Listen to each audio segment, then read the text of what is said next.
Gujarat news has been brought to you by Aaj Tak सबसे तेज। નમસ્કાર America Gujarat તકના ખાસ બુલેટિનમાં આપનું સ્વાગત છે। મારું નામ છે કશ્યપ। બુલેટિનની શરૂઆત કરીએ મહત્વપૂર્ણ સમાચારોથી। લોકસભાની ચૂંટણી પહેલા વડોદરામાં શરૂ થયું પોસ્ટર વોર। ભાજપ ઉમેદવાર રંજનબેન વિરુદ્ધ લાગ્યા પોસ્ટર્સ। બેનર લગાવનારાની સીસીટીવીના આધારે થઈ ધરપકડ।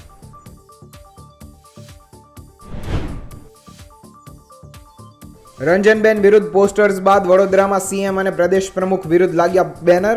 બેનરમાં સવાલ કરતા લખ્યું, સીએમ અને પ્રદેશ પ્રમુખને વડોદરાના વિકાસમાં રસ નહીં।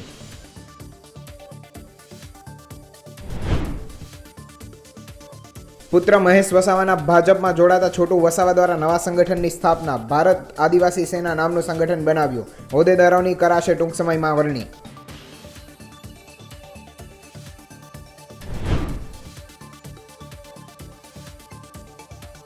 બનાસની બેન ગેનીબેનનો મામેરામાં મત આપજોના નારા સાથે પ્રચાર। ગેનીબેનના મામેરાને લઈને ભાજપના નેતાનો કટાક્ષ, કહ્યું મામેરું એક વખત જ મળે।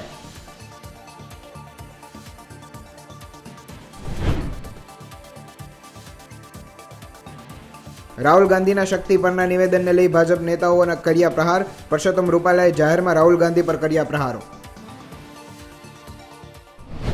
બનાસની બેન ગેનીબેનના નારાથી અત્યારે રાજકારણમાં ગેનીબેન પોતાનો પ્રચાર પ્રસાર કરી રહ્યા છે। તે વચ્ચે ભાજપના એક નેતાએ ગેનીબેનના નિવેદનને લઈને અમુક કટાક્ષો કર્યા છે।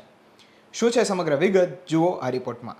મામેરાની હાચી હકદાર બનાસકાંઠા જિલ્લા પાસે 18 આલમ પાસે હું પોતે છું અને મામેરું છે અહીંથી કરીને દિલ્હી સુધી એની હાકરદાને ઇતિહાસમાં એનું નામ લખાય। મામેરા બે વખત ન ભરાય, મામેરું એક વખત ભરાય। મામેરું એક વખત ભરાય એટલે હાલના મામેરું ભરવાનું છે ને પૂરેપૂરું સલકાવવું જોઈએ। આવી હવને મારી નમ્ર વિનંતી છે। લોકસભા માટે રાજ્યની 26 બેઠક પૈકી સૌથી વધુ રોચક જંગ બનાસકાંઠામાં જોવા મળી રહ્યો છે। આ બેઠક પર ભાજપે ડોક્ટર રેખા ચૌધરી તો કોંગ્રેસે ગેનીબેન ઠાકોરને ઉમેદવાર બનાવ્યા છે। મહિલાની સામે મહિલા ઉમેદવાર હોવાથી અહીં ચૂંટણી શરૂઆતથી જ જામી ગઈ છે। ચૌધરી સમાજના શિક્ષિત મહિલા એવા રેખાબેન ચૌધરીની સામે ઠાકોર સમાજના ગેનીબેન ઠાકોર પહેલા દિવસથી જ આક્રમક મૂડમાં જોવા મળી રહ્યા છે।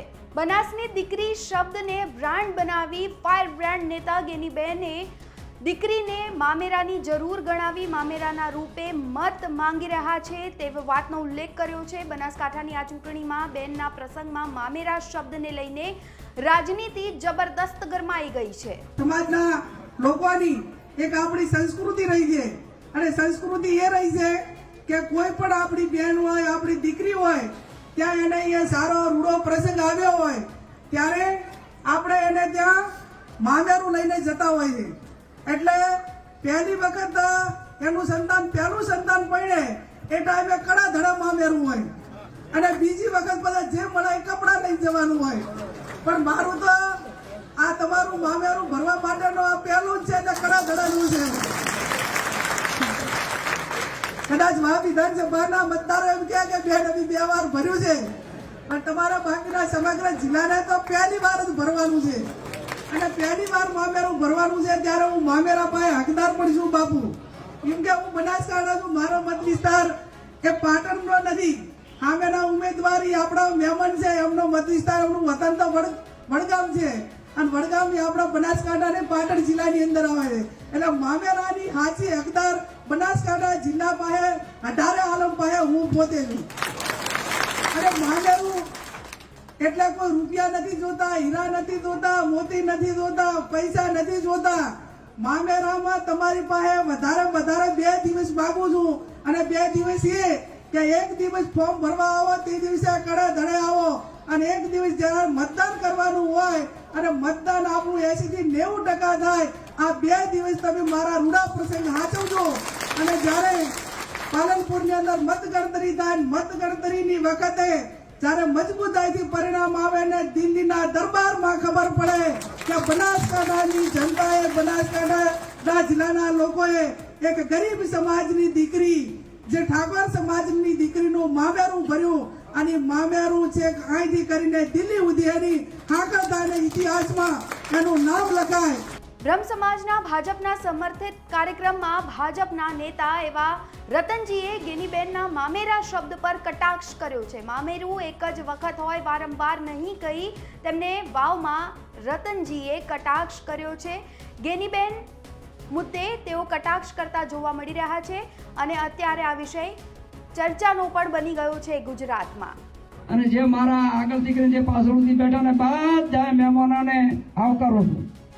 આપણે કોઈ પક્ષાપક્ષી કર્યા કે કોઈ વગર આપણે મોદી સાહેબ જોવાના છે. આપણે મોદી સાહેબને અહીંથી વાવની બરાબર લીટ મળે આવી બરોબર મહેનત કરવાની છે. અને મોમેરા 2 વખત ન ભરાય, મોમેરો 1 વખત ભરાય. મોમેરો 1 વખત ભરાય એટલે હાલના મોમેરું ભરવાનું છે ને પૂરેપૂરું સલકાવવું જોઈએ. આવી હવને મારી વિનંતી છે. ટૂંક સમયમાં મારા 3 પ્રજ્ઞાના વાવ થરાદ સોઈગામ ભૂદેવાની મીટિંગ બોલાવી અને તન મન કોઈનું આડાવડું છે અમે ભાજપ તરફમાં તન મન ધનથી ખબર મિલાવી અને રેખાબેનને બહુમતીથી જીતાડશો એવા મારા આશીર્વાદ. મામેરું એક જ વખત હોય વારંવાર નહીં કહી વાવમાં રતનજીએ કટાક્ષ તો કર્યો છે, પરંતુ ગેનીબેન પણ કોઈ કસર છોડે એવા નથી. કારણ કે તેમને પહેલા દિવસથી સ્પષ્ટ કરેલું છે કે મારા વિધાનસભાના પ્રસંગમાં વાવના ભાઈઓ મામેરું ભર્યું હતું. આ પ્રસંગમાં લોકસભા ક્ષેત્ર અંતર્ગત આવતી તમામ વિધાનસભા બેઠકના ભાઈઓને પહેલીવાર મામેરું ભરવા અપીલ કરી રહી છું. આ વાતનો ઉલ્લેખ ગેનીબેન ઠાકોર પહેલા જ કરી ચૂક્યા છે, પરંતુ હવે આ મામેરા પર વિવાદ સર્જાઈ ગયો છે અને નિવેદનો શરૂ કરી દેવામાં આવ્યા છે. વડોદરાની અંદર રંજનબેન ભટ્ટને લઈને અત્યારે રાજકારણમાં ગરમાવો આવ્યો છે, કારણ કે રંજનબેન વિરુદ્ધ વડોદરા શહેરમાં પોસ્ટરો લાગ્યા હતા, જે બાદ અત્યારે સીએમ અને પ્રદેશ પ્રમુખને લઈને પણ પોસ્ટરો લાગ્યા છે. શું છે સમગ્ર વિગત, જુઓ આ રિપોર્ટમાં.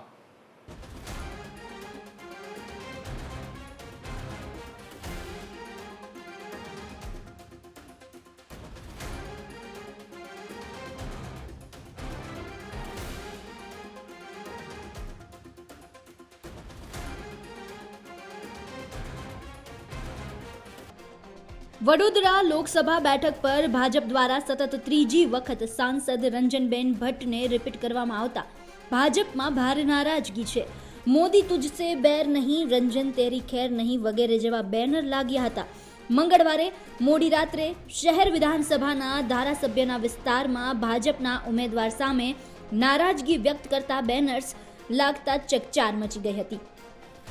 મામલો એટલો બિચકાયો કે પહેલા તો રંજનબેન વિરુદ્ધના પોસ્ટરને તુરંત હટાવી દેવાયા. એટલું જ નહીં, પોસ્ટર લગાડનારાના સીસીટીવી ફૂટેજ પણ સામે આવ્યા અને પોલીસે તપાસ કરતા આ બેનર લગાડનારાઓની ધરપકડ પણ કરી દીધી. જોકે વડોદરામાં પોસ્ટર્સનો મામલો આ માત્ર એક જ નહોતો. બુધવારે બપોર પડતા વડોદરા શહેરના અટલાદરા સ્થિત ખિસકોલી સર્કલ પર વધુ એક વિવાદાસ્પદ બેનર લગાડેલું જોવા મળ્યું. જોકે આ બેનરમાં રંજનબેન ભટ્ટ નહીં પરંતુ સીએમ અને પ્રદેશ પ્રમુખને ટાર્ગેટ કરી લખવામાં આવ્યું કે સીએમ અને પ્રદેશ પ્રમુખને વડોદરાના વિકાસમાં રસ નથી. આમ પોસ્ટર વોરના કારણે વડોદરામાં રાજકારણમાં ગરમાવો આવી ગયો છે. ત્યારે આ સમગ્ર મુદ્દે વડોદરા શહેર પ્રમુખે કોંગ્રેસ પર નિશાન સાધ્યું છે. કોઈ જગ્યા પર કોંગ્રેસનું નામ નિશાન દેખાતું નથી. કોઈ જગ્યા પર કોંગ્રેસનો ઉમેદવાર પણ મળતા નથી. અમારા ઉમેદવાર માટે રંજનબેન એ તો 8-10 દિવસ પહેલા ડિક્લેર થઈ ગયો, પણ કોઈ જગ્યા પર એમનું નામ શેષ દેખાય છે. ત્યારે આ પ્રકારની હરકતોના માધ્યમથી વડોદરા શહેરના નગરજનોને ગુમરાહ કરવા માંગે છે અને આપના માધ્યમથી વડોદરા શહેરના નગરજનોને એ સ્પષ્ટ માહિતી આપવા માંગીએ છીએ કે જે પ્રકારે ફ્રસ્ટ્રેશન એમનામાં જોવા મળે છે, જે પ્રકારનો ઘટનાક્રમ શરૂ થયો છે અને જે પ્રકારે બેનર મારીને વડોદરા શહેરની સંસ્કૃતિને, વડોદરા શહેરની ઇજ્જતને એમને બગાડવાનો પ્રયત્ન કર્યો છે, ત્યારે કોઈ પણ સંજોગોમાં સાંકી દેવામાં આવશે નહીં. વડોદરા મહાનગરમાં જે ઉમેદવાર જાહેર થયેલા છે એ જ ઉમેદવાર 2024ના ભારતીય જનતા પાર્ટીના ઉમેદવાર છે. એ જ ઉમેદવાર રહેવાના છે. એવી કોઈ પણ પ્રકારની વાતોમાં આવવાની જરૂરિયાત નથી કે પાર્ટી આના સંદર્ભમાં કોઈ વિચારણા કરી રહી છે અથવા તો પાર્ટી ઉમેદવાર બદલવાની વિચારણા કરી રહી છે.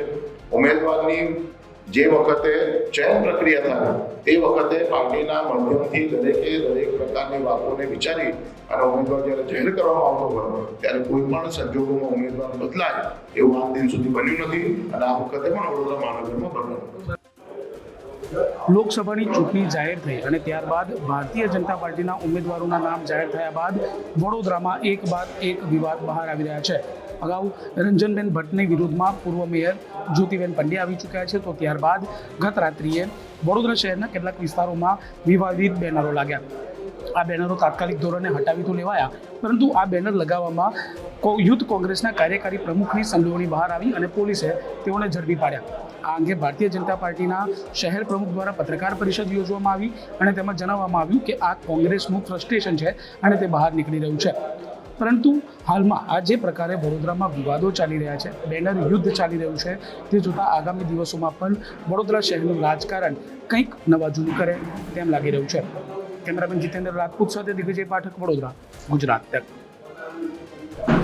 મુંબઈની અંદર રાહુલ ગાંધીએ કરેલા શક્તિના નિવેદનને લઈ અને ભાજપના રાજકોટના ઉમેદવાર એવા પરસોત્તમ રૂપાલાએ રાહુલ ગાંધી ઉપર કટાક્ષો કર્યા છે. શું કહ્યું પરસોત્તમ રૂપાલાએ, આવો સાંભળીએ. મુંબઈમાં રાહુલ ગાંધીએ શક્તિ મુદ્દે કરેલા નિવેદન બાદ વિવાદ સર્જાયો છે. પ્રધાનમંત્રી નરેન્દ્ર મોદી બાદ કેન્દ્રીય મંત્રી અને રાજકોટ લોકસભા બેઠકના ઉમેદવાર પુરુષોત્તમ રૂપાલાએ પણ શક્તિ મુદ્દે રાહુલ ગાંધીના નિવેદનને જાહેરમાં વખોડી કાઢ્યા છે. નામ લીધા વિના જ વિરોધ રૂપાલાએ નોંધાવ્યો છે. રાજકોટમાં એક જાહેર કાર્યક્રમમાં હાજરી આપી રૂપાલાએ નિવેદન આપતા જણાવ્યું છે કે આપણે અહીં જગદંબાઓ છે, 9 દિવસ ઉપવાસનું પર્વ ચાલે છે, હમણાં એને શક્તિ સામે વાંધો પડ્યો છે. બાળ ભગવાન ક્યાંય નથી, મહિલા ભગવાન ક્યાંય નથી. આ આપણા દેશમાં જ છે, ભારતીય સંસ્કૃતિમાં છે. અહીંયા સનાતન ધર્મનો ઉલ્લેખ થતો એ સિવાય ક્યાંય છે નહીં. બાળ ભગવાન ક્યાંય ન હોય, મહિલા ભગવાન ક્યાંય ન હોય. આપણે અહીંયા જગદંબાઓ હોય. 9 દી એની આખી ઉપાસનાનું પર્વ આપણે ત્યાં હાલે. અને હમણાં તો શક્તિ સામે વાંધો પડ્યો છે. સમજે વિનાનો પાડે છે, સમજીને પાડે છે, એ નથી સમજે. ઓકે, શક્તિની ઉપાસના કરવાનું કીધું તેની શક્તિ પકડી, એની સામે થયો છે.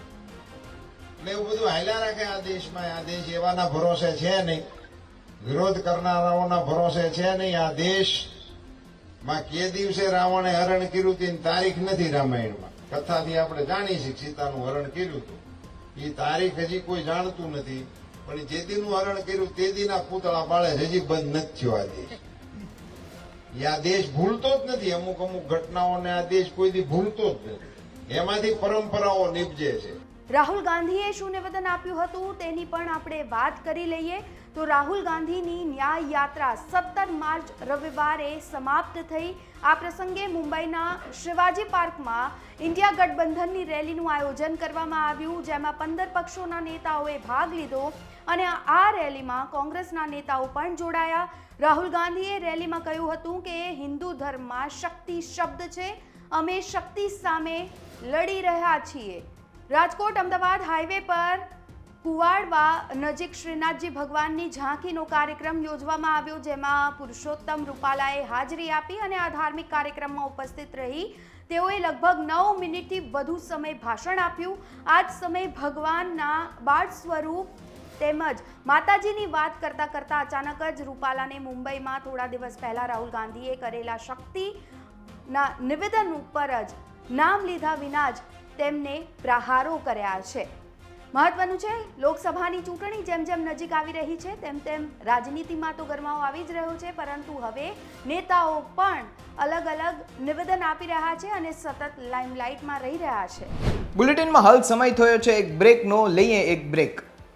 Gujarat News has been brought to you by Aaj Tak Sabse Tez.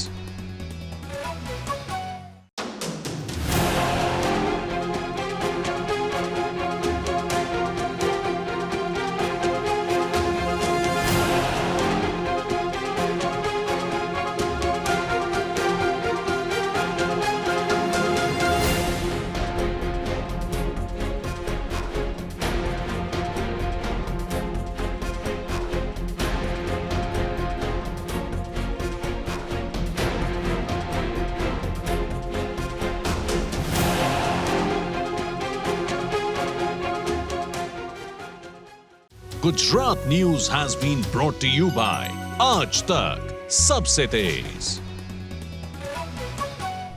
લોકસભાની ચૂંટણીને લઈને ગુજરાત તક દરેક જિલ્લાની અંદર લોકોનો શું મૂડ છે, લોકો નવી સરકાર પાસે શું ઈચ્છી રહ્યા છે તેને લઈ અને તેમનો મૂડ જાણવાનો પ્રયત્ન કર્યો છે. તમે પણ જુઓ શું કહે છે જનતા. લોકશાહીના સૌથી મોટા પર્વનું બ્યુગલ વાગી ગયું છે. ખાસ કરીને લોકસભાની ચૂંટણીમાં આ વખતે જો સૌથી વધારે કંઈ ફોકસ હોય તો યુવા મતદારો પર છે, કારણ કે દેશનો યુવા મતદાર દેશનું ભવિષ્ય નક્કી કરશે અને તેના ઉપર જ ચૂંટણી પંચ દ્વારા પણ યુવા મતદારો પર ખાસ ફોકસ રાખવામાં આવ્યું છે. ત્યારે આપની સાથે વડોદરામાં આજે યુવા મતદારો છે, વાત કરવામાં કે યુવા મતદારો કેવો દેશ ઈચ્છી રહ્યા છે, શું જોઈને તેઓ વોટ કરશે. તો શરૂઆત કરીશું આપણે કે ઇલેક્શન આવી રહ્યું છે, લોકસભાની ચૂંટણી આવી રહી છે, શું જોઈને મત આપશો તમે કે દેશ કેવો હોવો જોઈએ, શું મનમાં વિચાર્યું છે? હવે જે આપણે ચૂંટણી આવી રહી છે તો હવે આપણા જે સાંસદ છે આપણે એમની કામગીરી જોઈશું કે એમને છેલ્લા 5 વર્ષમાં કેવું કામ કર્યું છે. હવે જેમ કે બધા લોકો કહે છે કે આ જગ્યાનું નથી, વડોદરા શહેરનો વિકાસ નથી થઈ રહ્યો, તો હવે સાંસદથી આપણે એક રજૂઆત કરી શકીએ છીએ કે આ વડોદરા શહેરનો વિકાસ બી જલ્દથી જલ્દ, જેમ કે અમદાવાદ સુરત છે એટલે વડોદરા શહેરનો પણ વિકાસ થાય એ અમે અપેક્ષા કરીએ છીએ એમનાથી. શું અપેક્ષાઓ શું છે કે વડોદરા કેવું હોવું જોઈએ, તમે જે વિચાર્યું હોય કેવું ધારેલું વડોદરા હોવું જોઈએ? વડોદરામાં જેમ કે શું કહેવાય, હવે છોકરાઓ છે, સ્ટુડન્ટ્સ છે, એ લોકો કોલેજમાં છે તો એ બહારથી જે કંપની આવતી હોય છે એમને પ્લેસમેન્ટ આપવા માટે, તો એ કંપની વધારે ને વધારે એમાં આવે. શહેરના જે શું કહેવાય ગાર્ડન છે અને જે એન્વાયરમેન્ટ વસ્તુ છે એ સારી થવી જોઈએ.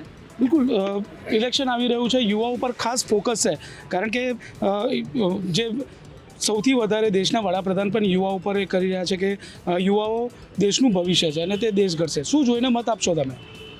આજના યુવાને ચોક્કસપણે જોઈને મત આપવો જોઈએ કે આપણો જે લીડર હોય, ધારો કે અત્યારે પાર્લામેન્ટનું ઇલેક્શન છે તો કે આપણો સાંસદ બધી સિટીઝના કેવા હોવા જોઈએ કે યુવાઓ માટે કામ કરતા હોવા જોઈએ. અને જે તમે જોઈ શકો છો કે 370 આર્ટિકલ છે એ ઘણા સમય બાદ આજે પાસ થઈ છે અને તેના બાદ કાશ્મીરની અંદર લાલ ચોકની અંદર આપણો જે નેશનલ ફ્લેગ છે એ આન બાન શાનથી લહેરાઈ રહ્યો છે. તો એ યુવાઓને ખબર હોવી જોઈએ કે કઈ જગ્યાએ આપણે મત આપવું જોઈએ, રાષ્ટ્ર વિચારધારાની અંદર આપણે મતદાન કરવું જોઈએ. બિલકુલ, શું જોઈને, કારણ કે યુવાઓ પર બહુ ફોકસ છે. દેશ એક તરફ આગળ વધી રહ્યો છે તો બીજી તરફ યુવાનો જે છે ઘણા બધા જગ્યાએથી વિદેશમાં પોતાનું કેરિયર બનાવવા જઈ રહ્યા છે. શું લાગે છે, શું ખૂટી રહ્યું છે આમાં? હું તો ફર્સ્ટ ટાઈમ વોટર છું. સૌપ્રથમ તો હું તો એવું કહેવા માગીશ આપના માધ્યમથી કે જો યુવાનો જો સૌપ્રથમ તો ભારત એ સૌથી યુવા શક્તિ ધરાવતો સૌથી વિશ્વનો મોટો દેશ છે. તો આપણે યુવા શક્તિ બહાર ના જાય, જેનું માઇગ્રેશન ના થાય એના માટે આપણે નવી શાળા કોલેજો ખોલવી જોઈએ. ખાનગીકરણ તરફ જે દેશ વધી રહ્યો છે એ અટકવો જોઈએ અને સરકારી શાળાઓ તથા કોલેજોમાં વધારો કરવો જોઈએ. જે જિલ્લાઓમાં, માન કે હું અમરેલી જિલ્લાથી અહીંયા વડોદરામાં અભ્યાસ કરવા આવ્યો છું, અમરેલી જિલ્લામાં એક પણ એન્જિનિયરિંગ કોલેજ નથી, તો ત્યાં એન્જિનિયરિંગ કોલેજની સ્થાપના થવી જોઈએ. એના માટે યુવાનો જેથી માઇગ્રેશન કરે છે, માઇગ્રેશન અટકે અને શિક્ષણનો વધારો થાય, જેથી યુવાનોમાં જ્ઞાનતાનો વધારો આવે. અને બીજું એ પણ કહેવા માંગીશ, ભારત યુવાન દેશ સાથે કૃષિ પ્રધાન પણ દેશ છે, તો ખેડૂતો માટે પણ જે ફાયદા થાય એ વિચારવું જોઈએ. એવા સાંસદ આપણે ચૂંટવા જોઈએ. બિલકુલ, તો શું યુવાઓ હાલમાં જે ખાસ કરીને રોજગારી પર હોય, એજ્યુકેશન પર હોય, વિકાસના ઘણા બધા મુદ્દાઓ છે, શું જોઈને વોટ આપશો આ વખતે તમે? જો યુવાઓની સૌપ્રથમ યુવાની વાત કરીએ તો આજે આપણા વડાપ્રધાન શ્રી નરેન્દ્ર મોદી સ્વાવલંબન ભારતની ચલાવે છે, મેક ઇન ઇન્ડિયા, સ્ટાર્ટઅપ ઇન્ડિયાના જેવા પ્રોગ્રામો ચલાવે છે.